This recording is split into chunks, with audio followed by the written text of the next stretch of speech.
దేవుడి ఫోటోలన్నీ గుళ్ళో పారేయడం, పాత ఫోటోలన్నీ. ఎంత తప్పో తెలుసా? గుళ్ళో రహస్యంగా పారేస్తే దేవుడి పటాలు శిథిలమైపోతే వాటిని ఎక్కడో చోట నిమజ్జనం చేసేసి దూరంగా పారేయాలి. సముద్రంలో మాత్రమే వేయమన్నారు వాటిని, లేదా భూమిని తవ్వి అందులో పాతి పెట్టమన్నారు. నదిలో కూడా చేయకూడదు తెలుసా? నదులు కూడా పాడవుతాయి, చెరువులు పాడవుతాయి.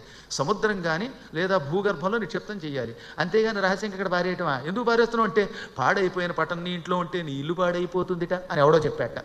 ఈ దిక్కుమాల లైవ్లో ఒకటి వచ్చి 24 గంటలు అంటే అన్నానని కాదు, కానీ ఇక వాడు రోజుకు ఎవడో పడితే వాడు నోటికి వచ్చినట్టు వాడు చెప్పడం, దాంతో మనందరికీ భయం ఎక్కువైపోతుంది, భక్తి తగ్గిపోతుంది. ఈ మధ్యన చెప్పే వింటున్నారు మీరు? అదేదో నిమ్మకాయ డిప్ప తిరగయ్యి అందులో నూనె పోయి ఆ తర్వాత ఆ నూనె పోసిన తర్వాత దీపం వెలిగించు, ఆ దీపం నెత్తి మీద పెట్టుకుని శివుడు చుట్టూ తిరిగానట. పాపం ఒక ఆవిడ ఆ దీపం నెత్తి మీద పెట్టుకుంటే ఈ దీపం ఒత్తి నెత్తి మీద పడింది, ఆ తర్వాత నెత్తి మొత్తుకుంది. ఇంకేమిటి ఉపయోగం నీకు? దీపం నెత్తి మీద పెట్టు దేవుడు చుట్టూ తిరగడం ఏంటంటే ఎవడన్నా వింటర్ అవుతాడు. ఇవి ఎవడో చెప్తున్నట్ట, పైగా దానికేమో ప్రణవం అంటట, ఇంకోటి అంటట. ఈ పిచ్చివాళ్ళు అమాయకత్వంతో ఉన్నటువంటి వాళ్ళంతా దాన్ని నమ్ముతున్నారు. భగవంతుడు అలాంటి పిచ్చివి చెప్పలేదు, శాస్త్రాలు లేవు. నేను మీకు ఆత్మస్థైర్యంతో చెబుతున్న ఒక మాట చెప్పనా? మీరు నన్ను ఆత్మస్థుతి చేసుకోను. నేను 18 పురాణాలు ఈ మంత్రశాస్త్రాలు తెగ తెగ చదివి చదివి చదివి కంఠస్థం చేసి చెప్తున్నాను. ఇలాంటి పిచ్చివి ఎక్కడ శాస్త్రాల్లో ఉండవు.